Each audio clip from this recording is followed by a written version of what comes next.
के सूर्य से कि करा से ले हम सवार हाय हाय हाय हाय हाय अरे भतारे आई है होली के बाद का करबो बोलो तने मुठ बोला मीठ बोल पगली हां मुठ बोला कि देवरा तो कोइल सहा हाय हाय हाय हाय और क्या मुठ बोला मुठ बोला मीठ बोला कि कैसे रहब फगुआ भो हाय हाय हाय हाय और क्या कि पल पल तयावे लैया हाय हाय हाय हाय हाय अरे भतारे आई है होली के बाद अच्छा अभी लेकिन चैता नहीं खनु पहले हम गाय तने कंटेंट चढ़ाई है कि केकरा से ले हम सवार भतारे आई है होली के बाद केकरा से ले हम सवार भतारे आई है होली के बाद ते बजा तो कोइल सहा कैसे रहब फगुआ भो पल पल तयार लैया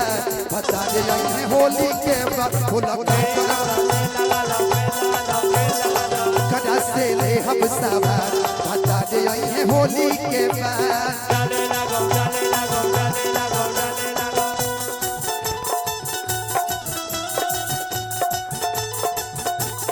आई रही गई में हूँ 4 दिन खती बकरी हलवा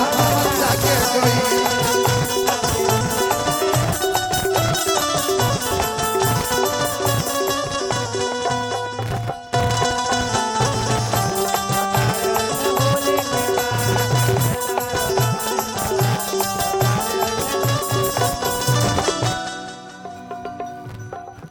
हमार तोड़ पे जवानी कैसे बनवा के पानी जब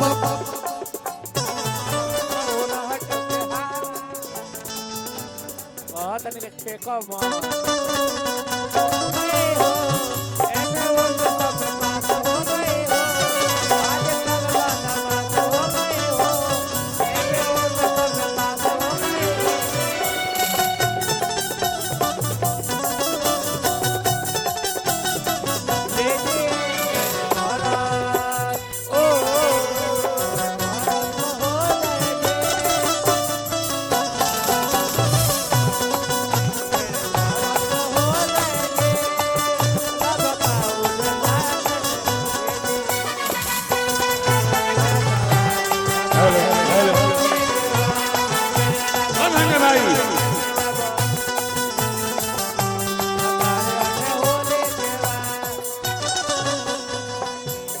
और क्या कहीं कोई लगावा नवा हाय हाय लाल बाबू सजनवा हाय हाय लाल बाबू ए लाल बाबू भैया लाल बाबू आइल बा जब जाए के रहे लुधियाना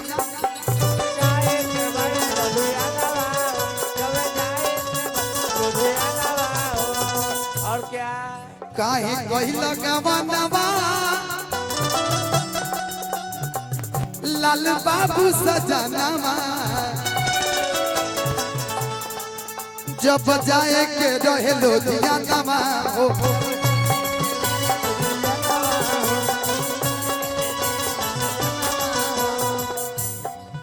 प्यारे लाल संखे साजी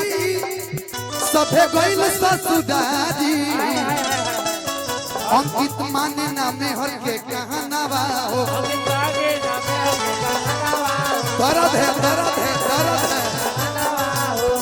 और क्या ग्रीन टैबलेट लेके आना चाहिए था 100 mg 500 mg का अरे उतना नहीं है ताकत खत्म है मजा कुली होई बराबर या आ गइले घरे आजा हतारे आई है होली के बाद बोलो का करबो ना ना ना लेवे लागम ललका रंग छोड़ा छोड़ा केकरा से ले हम सवार हतारे आई है होली के बाद केकरा से ले हम सवार